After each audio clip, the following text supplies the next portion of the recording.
Amen, amen. You guys grab a seat. Good morning. How's everybody doing this morning?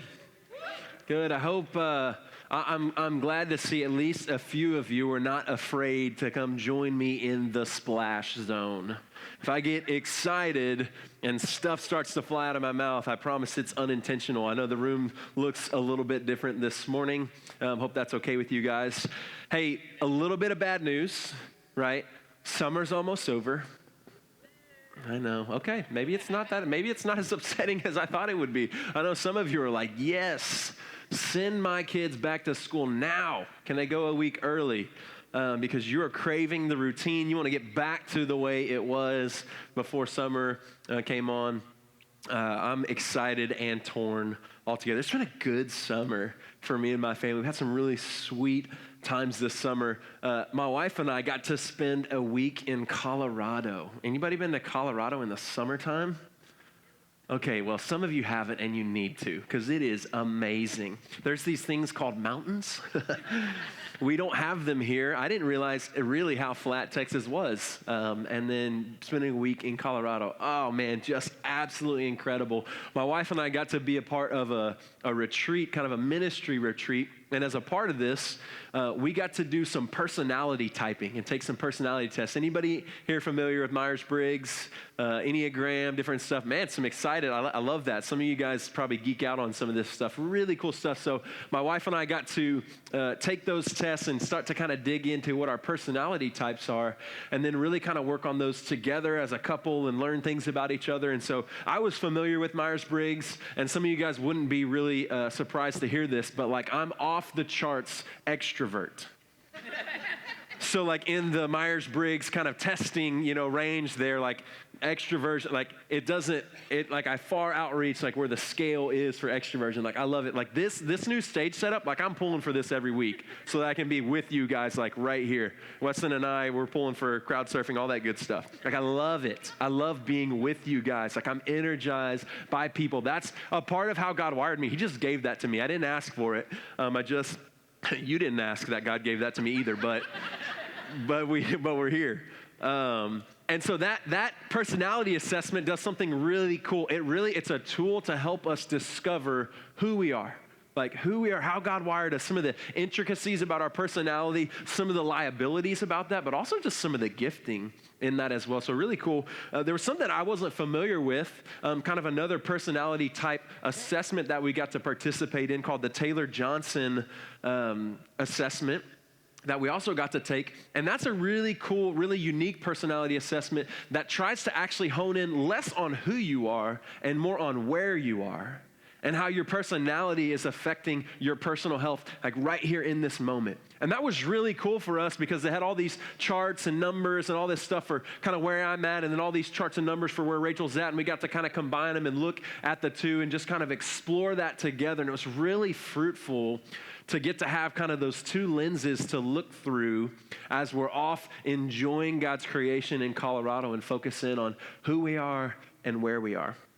And of course, like I said, right, we got to see some really cool stuff in Colorado, 11 Mile Canyon, Garden of the Gods. I mean, we're staring at the resort we're staying in, we're staring at Pikes Peak and just the snow-tipped peak of Pikes Peak. And it was just so life-giving the whole week. It legitimately was hard to come home. We did miss our kids, so we came home. But that week spun me off to really consider those two questions at a deeper level. Like, who am I? But also, where am I? Like how am I doing? Like right here, right now. And I came home and I was able to grab a hold of this resource. It's a book called Garden City by John Mark Comer. I would highly encourage any of you, if you're interested and if you love reading, pick this up. It's an easy read. A lot of the stuff I'm going to talk about this morning, I'm stealing from him. So go to the source and you'll enjoy that, I promise. But man, what I experienced in Colorado, God clearly said, hey, that's got to come home with you, right? I mean, that was a great mountaintop experience, but the things that you experienced there and the things that I shared with you, I mean, that's got to come home with you. And so I've been on this exploration of trying to figure out kind of what that means for life right here, right now. And I want to talk with you guys about that. I don't know what your summer looks like. I don't know if you've ever taken a Myers-Briggs personality test. I don't know if you even know who you are, okay? much less where you're currently sitting and your personal health and all of that. But I want us to look at that. And kind of like, those annual appointments that you have to set up every year, like going to see the dentist and your annual exams and all that stuff. It's like you schedule that stuff a year in advance because you know you need it. And then when it comes around, you're just you don't, like, it always sneaks up on you because you're like, it's just the dentist, but you know you need it. Like there's a layer of scripture that we're going to read today that I feel like it's one of those things we need to schedule it out annually to make sure that we get there, because the truth behind it, it's so rich. And it's so foundational to everything that we are as humans that we need to see it. So we're going to be reading the creation story this morning. And we're going to open up to some of the first pages of all of Scripture and explore, looking through those two lenses, like what does creation have to say about who you are and also where you are. I think there could be some really, really interesting stuff for us. So let me summarize, if you're not familiar with Genesis 1. And for some of us, Genesis 1, it's just lost a little bit of its luster because we've heard it so much. And a part of going back to this would be a way to reawaken the awe and the wonder in the creation story. So Genesis 1 opens up, and what do we see? God creates. He creates the universe. And how does he do it? He does it by speaking it into existence. Think about that for just a second. He takes nothing, creates something, and the form in which he does that is through speech. That is incredible. No one on the face of the earth has ever done anything remotely close to it because it's not possible. Only God, only a masterful, wonderful creator God could speak the universe into existence. And then he just continues on, and we watch for 6 days. God just begins to speak into existence and mold and shape the universe. And every turn around the corner, what does he say? He says it's good. So, man, God has this just beautiful, wonderful creation that we get to read about in Genesis chapter 1. Like, this is God's goodness being spoken into existence in creation. And when I was reading that this week, guys, man, I needed to be reminded, honestly, just how cool that is. Like who God is, that he created things. And here's the truth about God's creation. This is what I so easily forget sometimes, right? That when God created things, when he began to take nothing and form it into something, he brought order to it. And when he created it and said good, he set things into motion. He started to design the way that the world would function, the way that we need oxygen and trees, and how everything would be this ecosystem of life. And it's this wonderful, majestic, hard to even wrap our brains around, but it had direction and it had purpose. Like it's almost as if when he spoke, he just set into motion all the things that he wanted to create. Right? Creation wasn't just this happy accident. Man, it had so much purpose behind it. And we could spend days talking about all the intricate details about God's creation. I mean, we could talk about marriage and sexuality and the implications of that in the way that he created things and set them into motion and said that they're good. We don't have time for that this morning, but it's there. It's there. And there's just this wonderful thing that I think happens. We read about 6 days of this majestic creation, and then you turn the page to Genesis chapter 2, and the words coming out of Genesis chapter 2 in verses 2 and 3, I want to read them for you. Take an interesting turn, and this is where I want to spend some time talking this morning. It says this in Genesis chapter 2. It says, by the 7th day, God had finished the work he had been doing. So on the 7th day, he rested from all of his work. Then God blessed the 7th day and made it holy, because on it he rested from all the work of creating that he had done. God could have closed up shop after day 6, right? And I'm not sure, as I've kind of explored, okay, well, why would God move into the 7th day and do exactly what he did? Man, it's possible that he just got tired, right? I mean, I'm thinking of the rock formations at the Garden of the Gods in Colorado, and I'm thinking how massive and how beautiful and how much work it could have been to create that. But knowing God's power and knowing who he is, I'm thinking maybe there's a little bit more to it than that. Maybe he just needed a nap on the 7th day, that actually there's some purpose. There's some direction. He put some things into motion when on the seventh day, he set aside all of his work and rested. So today, mostly, here's what I want to talk about. I want to talk about the rhythm of creation. The rhythm of creation. It's work and it's rest. The rhythm of creation. It's work and it's rest. We're going to talk about work. I'm not going to spend a whole lot of time talking on work because I really want to focus in on rest. That's what God's been challenging me with. But here's what's true about creation. Like God set this into motion when you read Genesis chapter 1, verses 26 through 28, like specifically when God moved from forming the earth to forming his prized possession, his people. Like in the instant that he brought life into them and air into their lungs, he was commissioning them as the CEOs of creation. He gave them work. He said specifically, look at all of this awesome stuff that I just created. Hey, I want you to rule over it. They had so much purpose from the moment that they had breath in their lungs. It was a part of the rhythm of creation. That there was this wonderful work that could be done, that they would actually get to be the ones to rule over all the really cool stuff that God had created. I think that's fascinating. It's kind of actually a little bit of a misconception because a lot of us think, actually, man, work didn't begin till the fall. Work's just punishment and an elimination of the utopia that God created that we're all missing out, where we would just lay around and do a whole lot of nothing. That's actually not true. Like God gave purpose to work. So my first thought on this, if you're taking notes, work is good. Work is really good. And when I was typing up my notes earlier, I accidentally forgot to put one of the O's in good, and I typed work is God, and I was like, nope, that's not right. But it reminded me as I mistyped that, for some of us in this room, work is God. And that's completely out of whack. That's actually not the way that God created it. And that in the fall, one of the ways that we've gotten work wrong is that instead of it being good, we've made it God. And that has a drastic effect on our lives.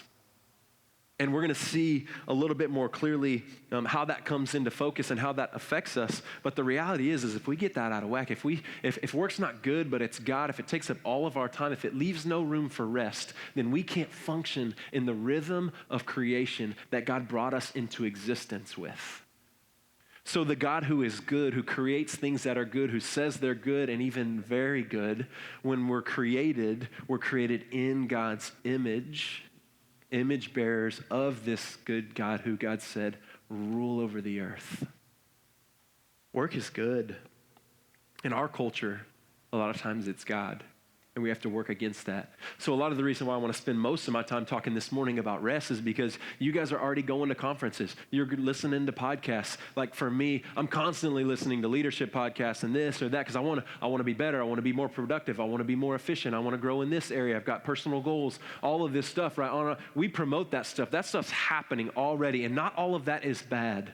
Be good at what you do. That glorifies God when you work with excellence. But when that becomes out of kilter, and that becomes the aim and the focus, you step out of the rhythm in which God created. And that can lead to danger. So let's talk about rest. I think this is fascinating. And again, one area that God gets, that our culture, when we read that, I think a lot of times we're just kind of numb to it. We're like, oh, that's cool, God rested. It's not, anything mind-blowing, when really it should be. The simple truth is this, guys: God rested. He rested. It actually says specifically what we just read in Genesis chapter 2. He finished his work. And then on the seventh day, he rested. Like, why would God finish his work? Why would he put aside? I mean, it's awesome, right? We're just in awe of everything that God can do. Why not just bask in that a little bit more? Why not just do a little bit more of that? Man, do another 16 days worth of creating, God, and let's see what you can come up with, because that was cool. But instead, on day 7, he says, my work is finished. I'm going to rest, and I'm going to start a new rhythm, a 7-day rhythm, 6 days of work, 1 day of rest. I think for a lot of us, it's hard to finish our work. It's hard to finish our work. If we can't rest, part of it could be that we aren't finishing our work. Here's what I think God was doing. And I think this is what Genesis shows us. God didn't rest because he needed a nap. God didn't rest because he didn't enjoy making the world. God didn't rest for those reasons. He rested so that he could enjoy his work.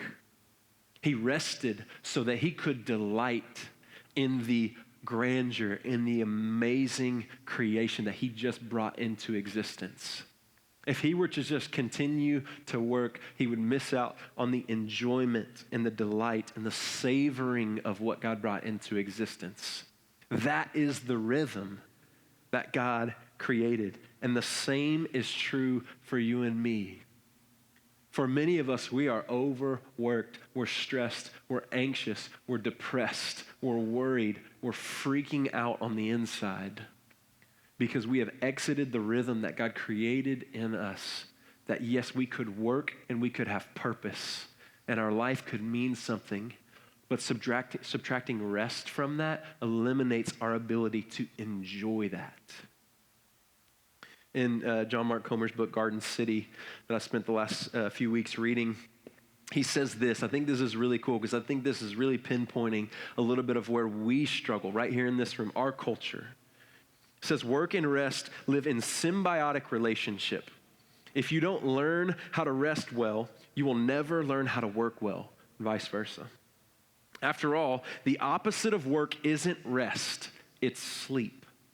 Work and rest are friends, not enemies. They are bride and groom who come together to make full, well-rounded life.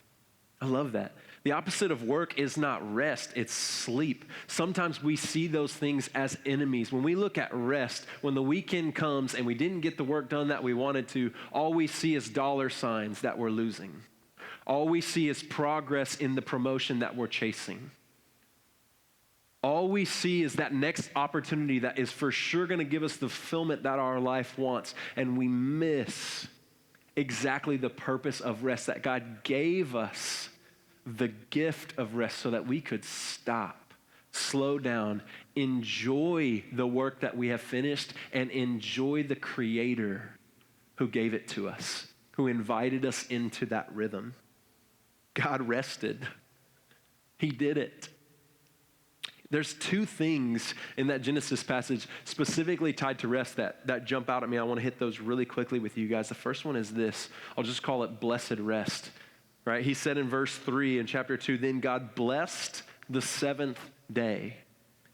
That you guys know what happens when God blesses something, right? It's like he's highlighting it for all of humanity and saying, hey, this right here, this is sweet. You want this. Come chase after this. This will help you. This will grow you. This will mature you. This will fill your lungs with life. So when he blessed the seventh day, he said, come and get some of this and see how sweet it is. So he blesses a lot of things in all of creation, but specifically that seventh day in that rhythm says, man, what a highlight of what you can experience. God rested, and he invites us to do the same. Then the next thing he says is this: rest is holy. Holy rest. Now this is interesting because God is holy, and we know that God is like the sum of holiness. Like to be holy is to be set apart. There is no one like God. Literally, we're talking about creation, right? I don't know if you guys have ever encountered anybody who spoke something into existence. If you did, that would be weird. Because God is the only one who can do that. Literally, we are not capable. Man, God has given us power to do a ton of really cool stuff. You guys been watching the Olympics? Yeah, I was watching the marathon completion the other day. I mean, crazy stuff. We can do some cool stuff, but we can't do anything like that. His holiness, he is set apart. He is pure. He is good. He is all of that. And he says the day to rest is holy. It should be set apart. It can't just get lost in the mundane of all the other 6 days of work. No, it's special. It's separate. It's sacred. The seventh day is a really special thing that we are invited to be a part of, right? If we continue to read through the Old Testament, we know what's coming. You get to Exodus chapter 20 and verses 8 through 10, where Moses is giving God's people his instructions for how to live, like his commandments. And he says this in verse 8 of chapter 20, "Remember the Sabbath day by keeping it holy. 6 days you shall labor and do all of your work. But the seventh day is a Sabbath to the Lord your God. On it you shall not do any work." He says, remember the Sabbath day. Hey, remember when God created things, he set something into motion. And in Genesis 3, we see that sin enters the world and it starts to break God's good and perfect plan for how things are supposed to function. But it did not change that God created with that intention in mind. His intention was that we would live in this rhythm of work and rest. And it's really funny to me. I'm so guilty of this. What we've done a lot of times, especially we look back at the Old Testament, we're like, oh, that's the Mosaic law. Like, we're not bound by that. And you're right, we're not. Praise God, we're not bound by the Mosaic law. But we look at that and we're like, oh gosh, how restrictive is that? How restrictive of God that we could only work 6 days. You know what? Even if we just had 6.5 days, man, the percentage of output and productivity that we would have as humans would be through the roof. Half a day's plenty of rest anyways, right? We start to kind of tell God, like, this is how it's better and all that stuff. And the reality is that was never the intention. Like, when God gives us his standard, he is inviting us to live a life that can experience the fullness of who he is. Like, when he says, remember the Sabbath, he's saying, man, you've got to taste how sweet it is to go hard at the work that I've laid before you for 6 days and then to rest and enjoy me and enjoy the work of your hands that I've allowed you to do. And we can't forget who Moses is talking to at this point, because what has Moses done? He's just led Israel out of 400 years of slavery. They know what work is. They got really good at work. And for a lot of them, that was the comfort. And some of them were saying, hey, just take us back to Egypt. This is getting really scary, following God to all these places, not knowing what's going to happen. Just take us back. We know what we can do there.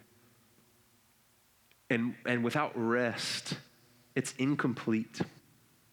And I think what we've done in our culture is we look at the Sabbath and we look at the Mosaic law and we say, God, how restrictive of that. And what I think we should say is how wise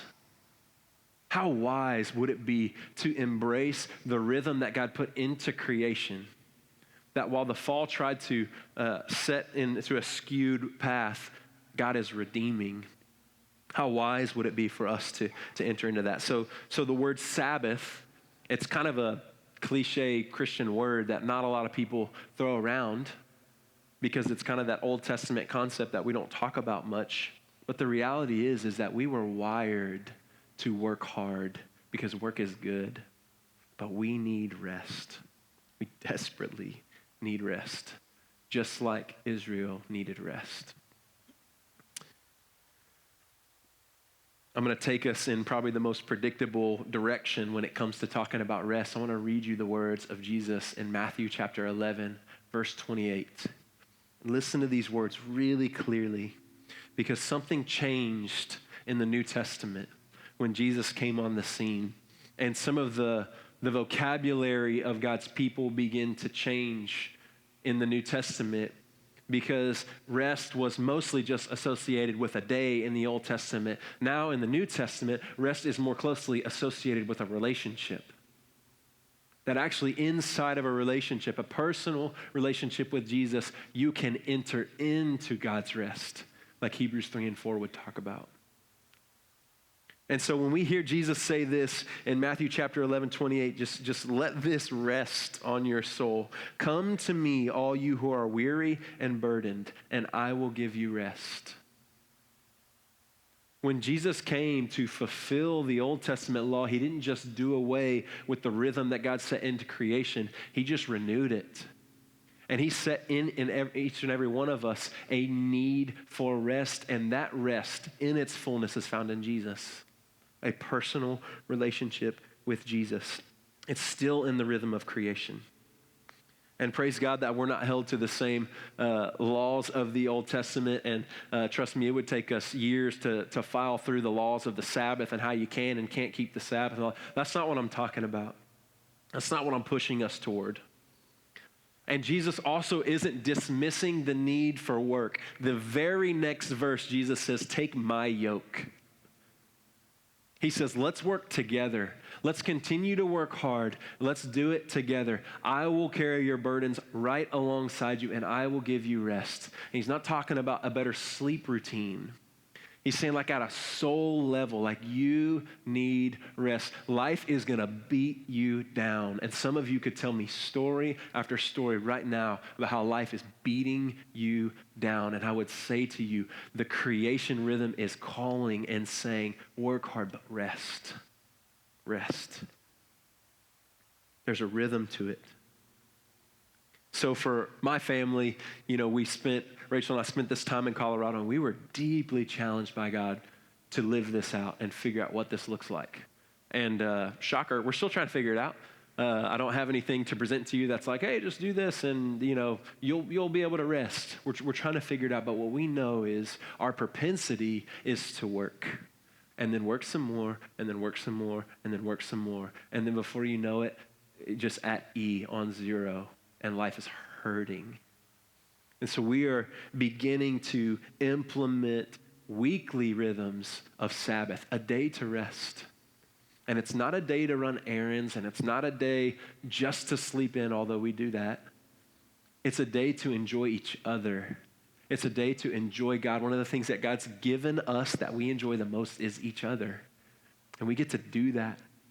And so we wake up and make pancakes and watch TV and laugh and play card games and do anything that would bring enjoyment to us. And we do it for a whole day, and we don't feel bad about it. And we're trying to figure out how to continue to fight the distractions and the work calls and all the other things that would try to come in and change that. But the reality is we need rest. And we're not implementing this ritualistic, completely just like structured and cumbersome weekly rhythm. It's full of freedom, and it's full of enjoyment, and it's full of what God did on the seventh day with work being finished and enjoying what God has blessed us with. So that's a big part of it. I realize for some of you guys, just because I know our culture and I know a lot of you guys, some of you guys haven't taken a vacation in years. In years. And you are slowly withering away by the minute. It is not good for your soul. Because you can't take a day off or a week off or this much time off at work because this person can't handle this and that and all of this stuff. There's 100 reasons why, and your soul is withering away. And I would tell you, a vacation's not going to solve that, but you are going to tap into the rhythm that God has created. And you might start to enjoy something that you didn't even know was there. And it has everything to do with just the way that God wired you. And I would say, don't just go off on vacation, but go off and look for ways to enjoy God. Look for them. They're there. You can find them. My family has a weekly rhythm. Every year we go to Pine Cove Family Camp at Crier Creek in Central Texas. And it is one of the most life-giving weeks of our year. Life-giving weeks of our year. We spend a week just playing. And it is so fun. I need that. We need that. I don't know what that rhythm looks like for you, but I would challenge you. What Weston talked about last Sunday was a part of that daily rhythm of rest. Like you need sleep. You don't need me to tell you that. You need sleep. But you need quiet, restful time with God every single day. And then every week, a day to set aside. And every month, maybe every year, figure out what that looks like for you. It's not rigid. There's not an oppressor who is implementing this for you. It's an invitation to experience it freshly. As I started thinking about like what this looks like or what this might even feel like, I was really drawn to Psalm chapter 1. And there's powerful imagery in the opening verses of the first Psalm, which is some of the most life-giving scripture that you can read. So it says this in verse 1. Blessed is the one who does not walk in step with the wicked or stand in the way that sinners take or sit in the company of mockers, but whose delight is in the law of the Lord and who meditates on his law day and night. That person is like a tree planted by streams of water, which yields its fruit in season and whose leaf does not wither. Whatever they do prospers. Can you picture that? A strong, vibrant tree bursting with life, luscious leaves, bearing fruit in season because it is so closely tied to that stream of water that is filling it with life every day. A part of its rhythm is to continually be filled up. And I think for us, if we embrace the rhythm of creation that God has put in front of us, we could begin to look like that tree. And again, I come back to the words of Jesus in John chapter 7. He says, like Christ followers and those who have the Spirit of God inside of them are like those who are overflowing with living water. Jesus calls himself living water multiple times in the New Testament. That when we enter into rest, when we embrace a relationship with Jesus that offers us rest, we get to swim in that living water. We get filled up to the brim with that living water. So I don't know where you're at. I don't even know what you would say to those first two questions of who you are or where you are, and taking a pulse on how you're doing right now. But I would challenge you to, through those lenses, think about how God's created you. And think about if your life is working in rhythm, in the cadence and the way that God created us with, or if you're running against the flow. And I would urge you to consider what the effects of that might be, to continue to fight against that. Man, if simply you just need to start taking some time off work, do it. Take a pay cut. Step into it. It will be worth it. You're not taking it to heaven with you. If you need more time with your family, spend it with them. You are not promised tomorrow, and neither are they. Enter into rest and enjoy the things that God has given you. And if you don't know Jesus personally, the invitation is to enter into a relationship with him in which you get to enter into his rest. And there is no better access point to the rest of God than a personal relationship with Jesus. I'd love to talk to you more about that if that's where you are. Let's pray together. God, thank you for just the reminder, for the annual checkup, to get to read and remember your creation story. God, you had so much in mind. You have so much purpose in the way that you created things. It's really incredible. And God, I pray that each and every one of us would just have the space today to explore who you've made us to be and where we're at with that. And God, I know it right now. Like this room is filled with many who are anxious and worried and depressed and scared and fearful and overworked and tired. And God, I pray that each and every one of us would just invite you alongside your rest so that we can enter into it. And then God, let us develop the ability to sustain that rhythm in the way that we live our lives so that we can be those who thrive in that symbiotic relationship between work and rest. God, don't let us be drawn away by any other fool's gold or anything else that seems like it could provide the rest that we need. Don't let our eyes be caught by those things. Instead, let us find it in you. You are so good that the invitation is open, that we can enter into your rest. I pray this in Jesus' name. Amen.